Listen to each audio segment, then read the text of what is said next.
Now, the message. Victorious Christian Life, Part 3. How can I practice this victory? Victorious Christian Life, Part 3. How can I practice it? I'll read to you from the scripture, Romans chapter 6, verses 1 to 14, as the basis of our text and of our message today. Romans 6, reading now. What shall we say then? Shall we continue in sin that grace may abound? Certainly not. How shall we who died to sin live any longer in it? Or do you not know that as many of us as were baptized into Christ Jesus were baptized into his death? Therefore, we were buried with him through baptism into death, that just as Christ was raised from the dead by the glory of the Father, even so we also should walk in the newness of life. For if we have been united together in likeness of his death, certainly we also shall be in the likeness of his resurrection, knowing this, that our old man was crucified with him, that the body of sin might be done away, that we should no longer be slaves to sin. For he who has died has been freed from sin. Now, if we died with Christ, we believe that we shall also live with him. Knowing that Christ, having been raised from the dead, dies no more, death no longer has dominion over him. For the death that he died to sin once for all. But the life that he lives to God. Likewise, you also reckon yourselves to be dead indeed to sin, but alive to God in Christ Jesus our Lord. Therefore, do not let sin reign in your mortal body, that you should obey it in its lusts. And do not present your members as instrument of unrighteousness to sin, but present yourselves to God as being alive from the dead, and your members as instruments of righteousness to God. For sin shall not have dominion over you, for you are not under law, but under grace. The Lord bless us as we have just heard the reading of his word. Amen. Amen. An old janitor at a Bible college regularly waited patiently while the students finished playing basketball. One time, one of the students approached him at the end and asked, "What are you reading, man?" "The Bible," replied the janitor. "And where in particular?" asked the student. "The book of Revelation," said the old man. "And do you understand it?" asked the student. "Yes, of course, I do," he said. This really interested the student. Revelation is most difficult book in the Bible to understand, and a theologically untrained janitor was claiming to do just that. "So what does it mean?" the student asked. The janitor smiled and said, "It means we win," replied happily by this janitor. Don't you like to be a winner? Winning is an awesome feeling. It's great to be number one. Of course, some corrupt athletes throw games. There's what we call fixed game. It's pathetic when this happens. But most everybody plays to win. You will never hear a football player in NFL going to Super Bowl saying, "Man, I hope we lose tomorrow." No, everybody wants to be a winner.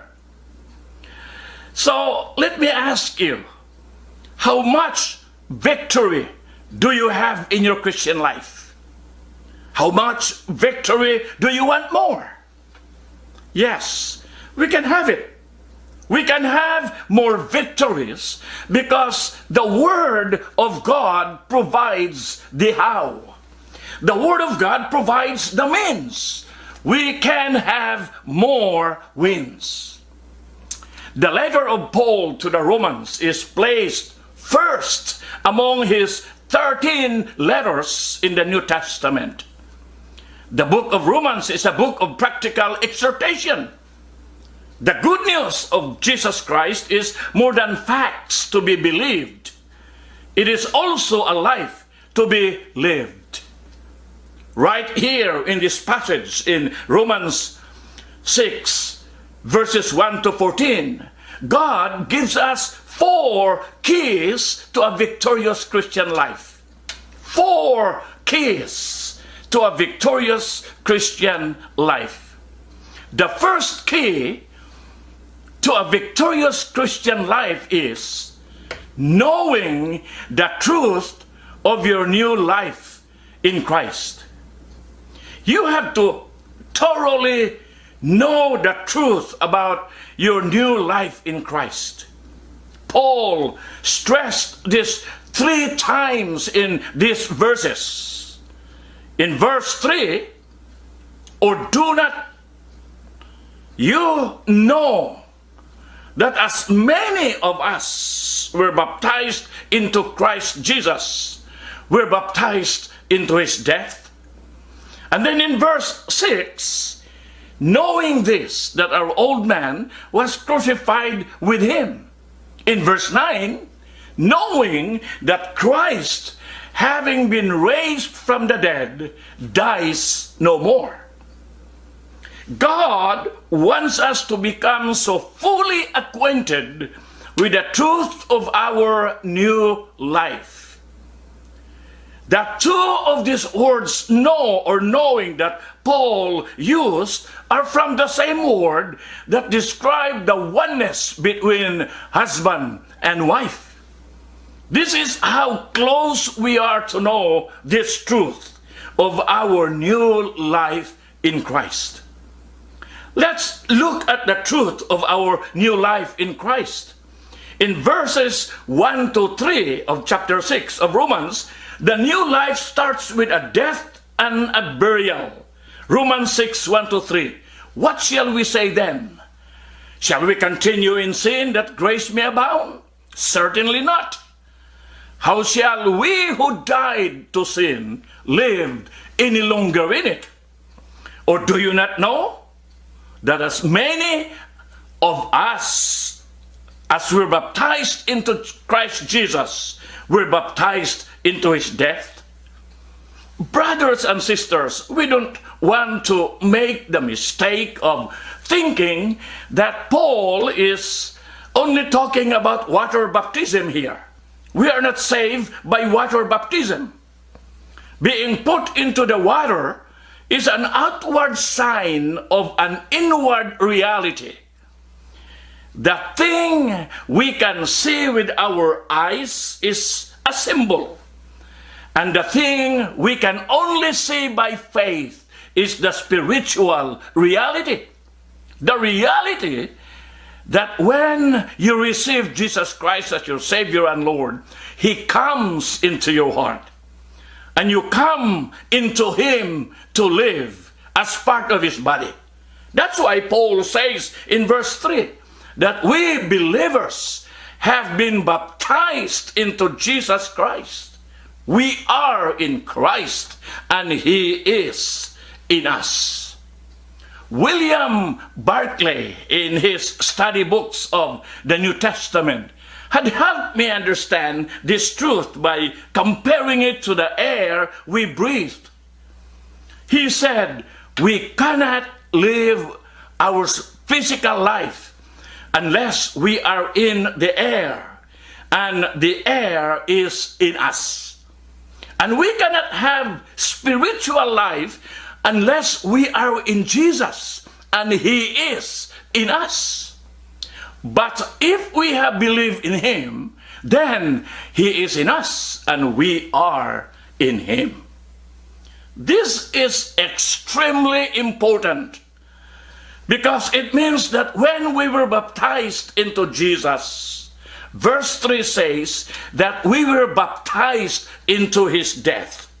So verses 4 to 7 in the Message Bible, it says, therefore, we were buried with Him through baptism into death, that just as Christ was raised from the dead by the glory of the Father, even so we also should walk in newness of life. For if we have been united together in the likeness of His death, certainly we also shall be in the likeness of His resurrection, knowing this, that our old man was crucified with Him, that the body of sin might be done away with, that we should no longer be slaves to sin. For he who has died has been freed from sin.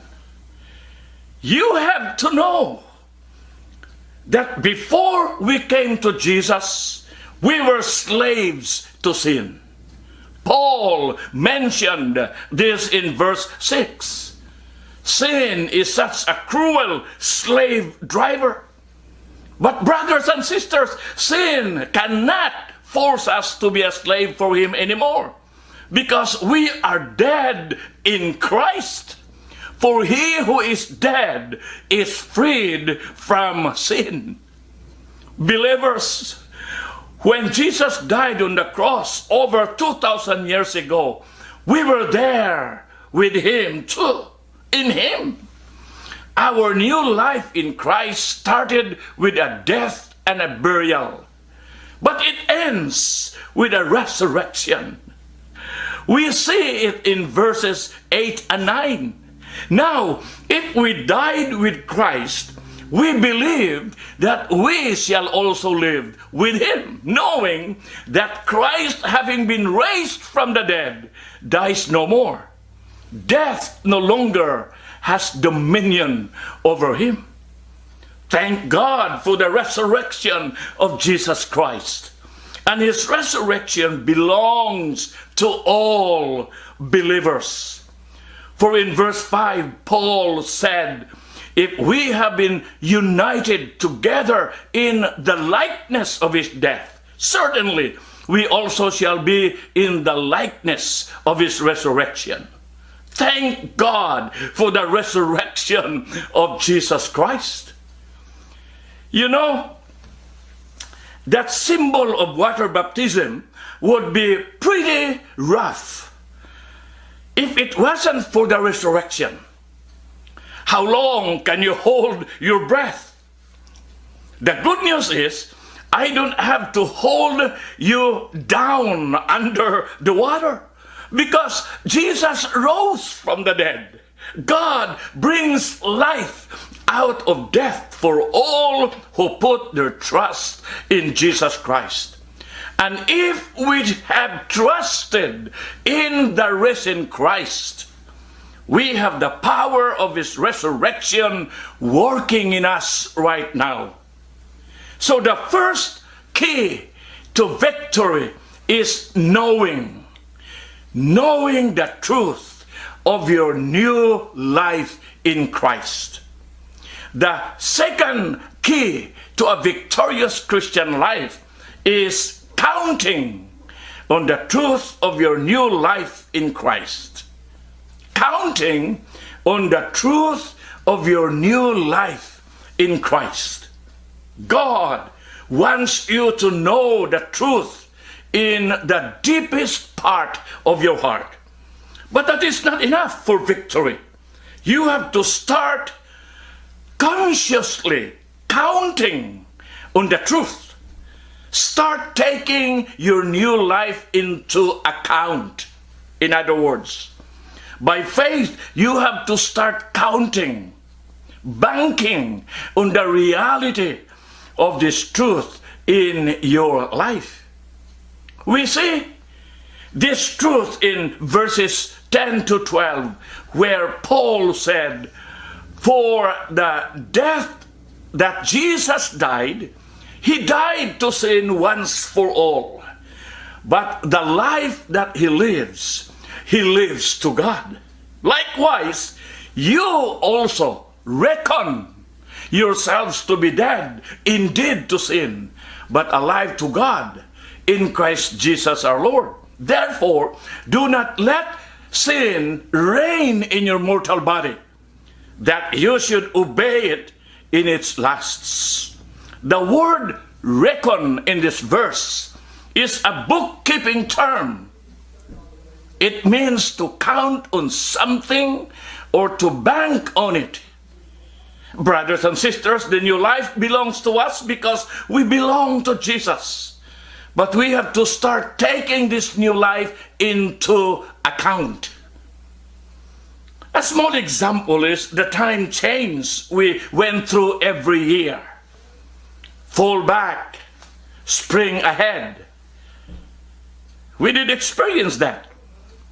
I hate that spring ahead. Love the extra hour of daylight, but I hate moving my clocks 1 hour forward.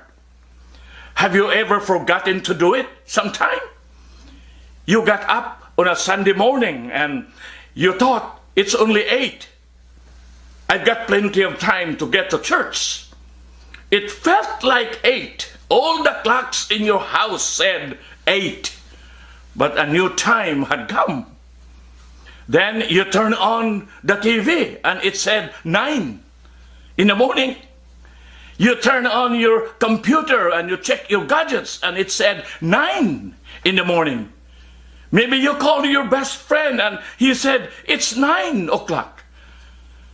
It sure didn't feel like 9.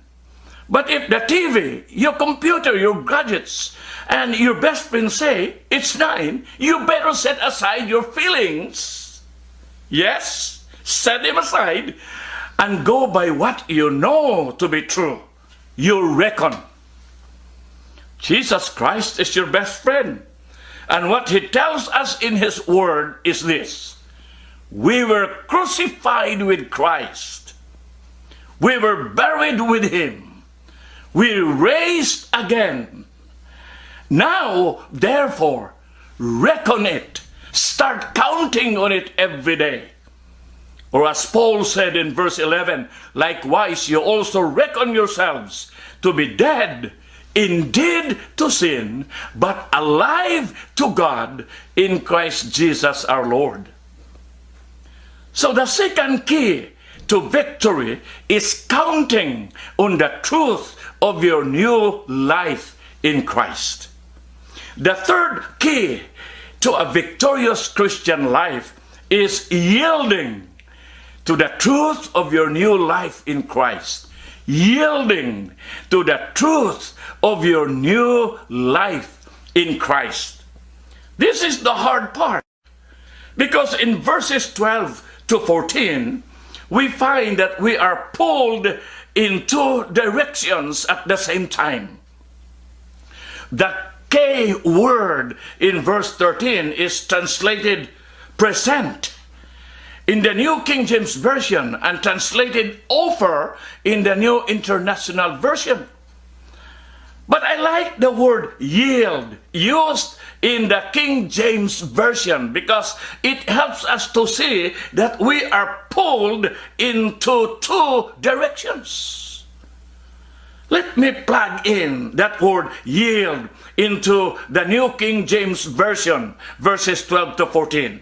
Therefore, do not let sin reign in your mortal body so that you obey its evil desires. 13, do not yield to the parts of your body to sin as instruments of wickedness, but rather yield yourselves to God as those who have been brought from death to life, and yield the parts of your body to him as instruments of righteousness. For sin shall not be your master, because you are not under law, but under grace. The problem in verse 12 is that our old slave master, sin, is still trying to reign in our mortal bodies. It's like sin hasn't got the message yet that Jesus is our Lord. So sin tries to pull us down with many kinds of sinful desires. This can be a most difficult battle. Paul spent most of Romans chapter 7 talking about that. And in 1 Peter 2 verse 11, Peter tells us, "Beloved, I beg you as sojourners and pilgrims, abstain from fleshly lusts which war against the soul." Sometimes not yielding to sin is a difficult thing, a war, a great struggle. But verses 13 and 14 tells us that we don't have to give in to sin anymore, because the death and resurrection of Jesus Christ have broken the power of sin in our lives. So we can yield or offer ourselves to God, because in verse 14, sin shall not be your master, because you are not under law, but under grace. Imagine for a moment what it would have been like to be a slave under the total control of your master. No matter how cruel he might have been, you had to get up when he said get up. You had to go to bed when he said go to sleep. You had to work where he told you and when he told you.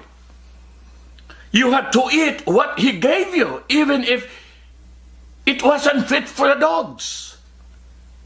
He could beat you up for any reason or no reason at all. That master could split up your family at lightning fast. You are worthless, and he can sniff you off away whenever or for whatever reason. This is what Master Sin had done to you.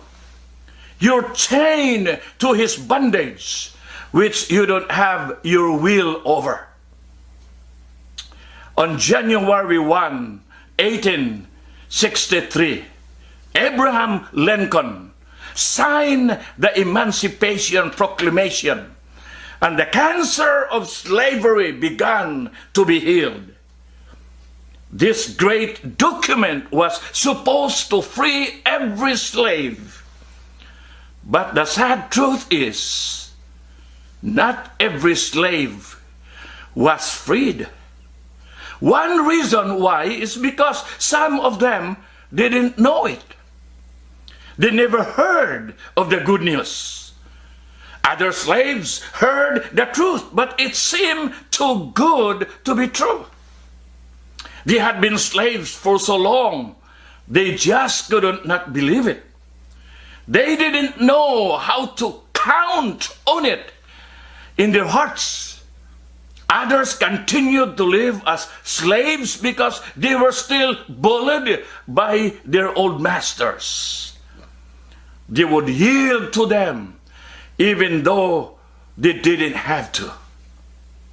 Do you see the great parallel with the good news of Jesus Christ?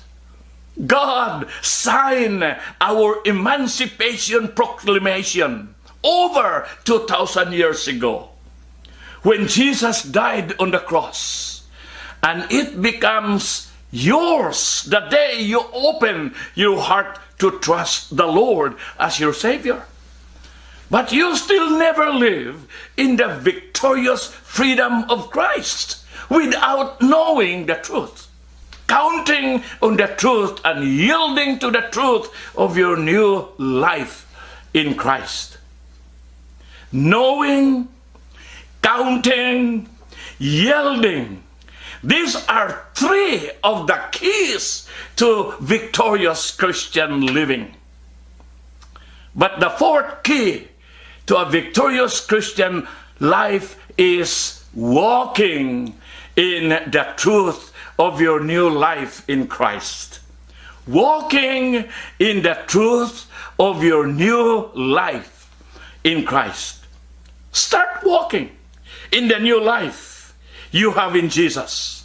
Paul told us this back in verses 1 and 4 of Romans chapter 6. What shall we say then? Shall we continue in sin that grace may abound? Certainly not. How shall we who died to sin live any longer in it?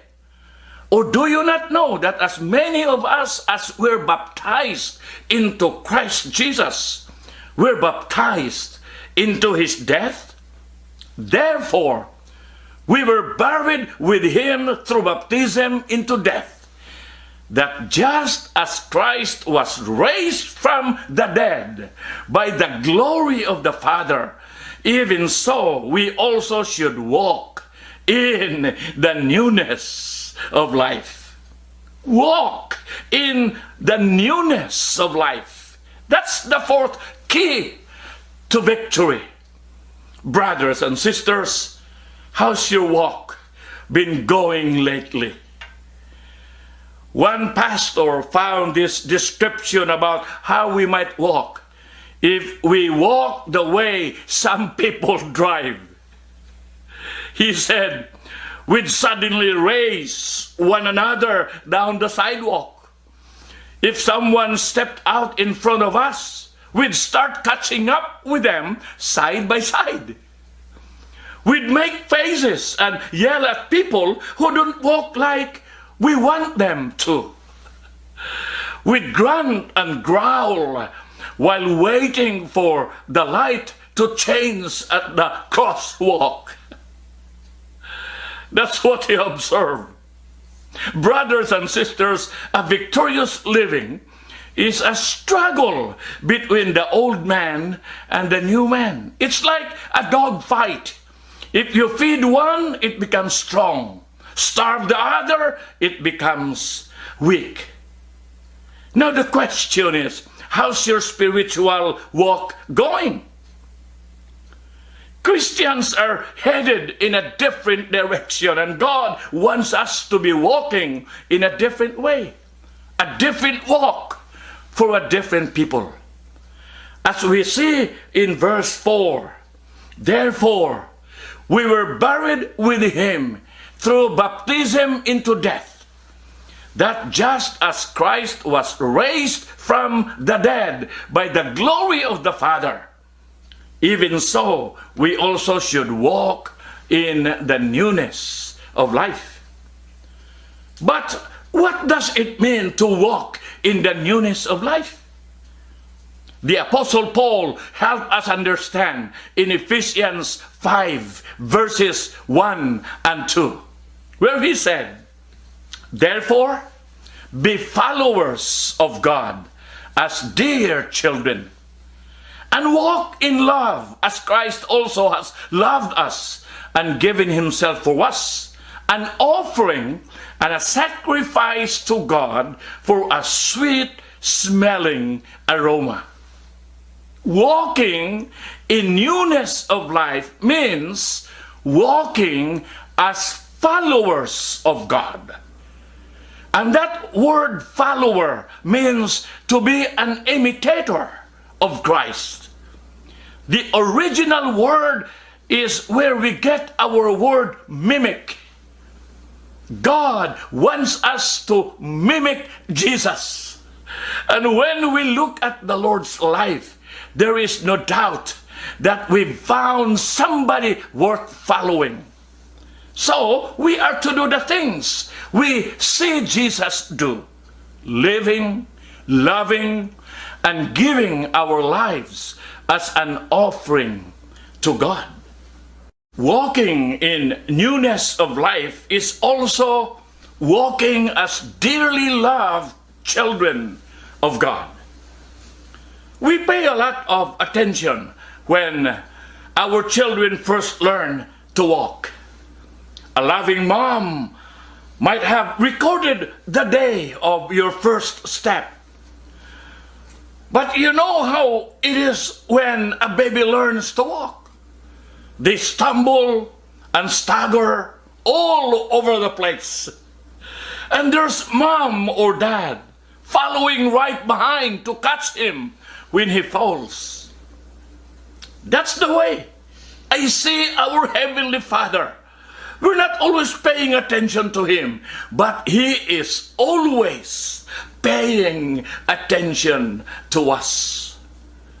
Brothers and sisters, it takes a while for a child to learn how to walk.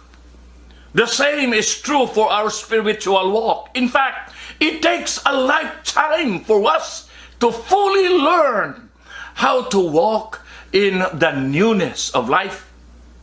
But Christians, we are dearly loved children. Remember, when your children were first learning to walk, there you'd sit with your arms stretched out, calling them, coaxing or cajoling them, encouraging them. Come on, you can do it. Come on, come to daddy, come to mommy. Don't be afraid. You can make it. That's what we will tell them. We can live a victorious Christian life, knowing the truth, counting on the truth, yielding to the truth, and walking in the truth of our new life in Christ. Do you have the new life? That's the first place to start. And you get this new life by turning to God and opening your heart to receive Jesus as Savior, Lord, and King. Will you do it? You can do it right now as we go to God in prayer. Shall we pray? Praise the Lord. Jesus, I believe you are the Son of God, that you died on the cross to rescue me from sin and death and to restore me to the Father. I choose now to turn from my sins, my self-centeredness, and every part of my life that does not please you. I choose you. I give myself to you. I receive your forgiveness and ask you to take your rightful place in my life as my Savior and Lord. Come, reign in my heart, Lord. Fill me with your love and your life, and help me to become a person who is truly loving, a person like you. Restore me, Jesus, to you. Live in me, love through me. Thank you, God. In Jesus' name I pray. Amen. Amen. Brothers and sisters, it's not too hard for me to imagine our Heavenly Father coaxing you, saying, come on, you can make it, child. Come on, you can walk in the newness of life. Hallelujah. Shall we pray? Dear Father God, I praise and thank you for your strength and power, sustaining and enabling me to share what you've given me to bring to your precious people today. Thank you for your loving kindness and great mercy, which is new every morning and remains steadfast and sure throughout the day, to strengthen and to hold us up. Heavenly Father, as we have considered your word, we're amazed of the wonderful truth that the Holy Spirit has revealed to us, your people. You provided us keys on how to live victorious as followers of Jesus Christ, our Savior, Lord and King. We unite our voices in praise for all the spiritual blessings you have poured out on those who trust in the Lord Jesus. May our will be aligned to your will for our lives, that we may access all the spiritual blessings that are ours in Christ Jesus. Thank you for the resurrection power of Jesus Christ, our Savior, Lord and King.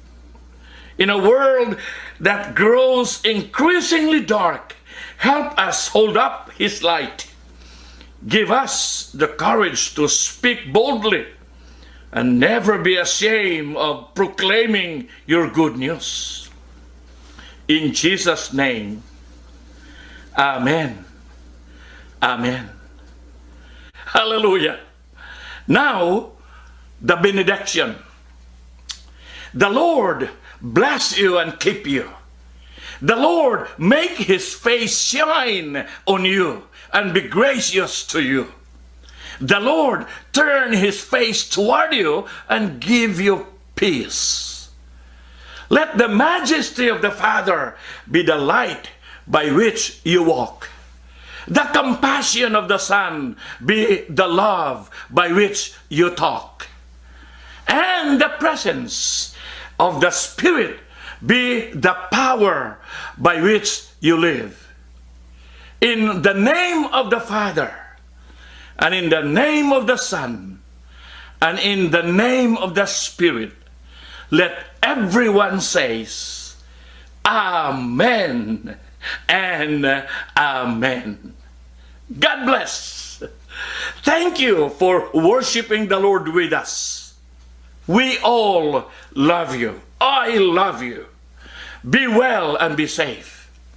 See you here next Sunday. God bless. Amen.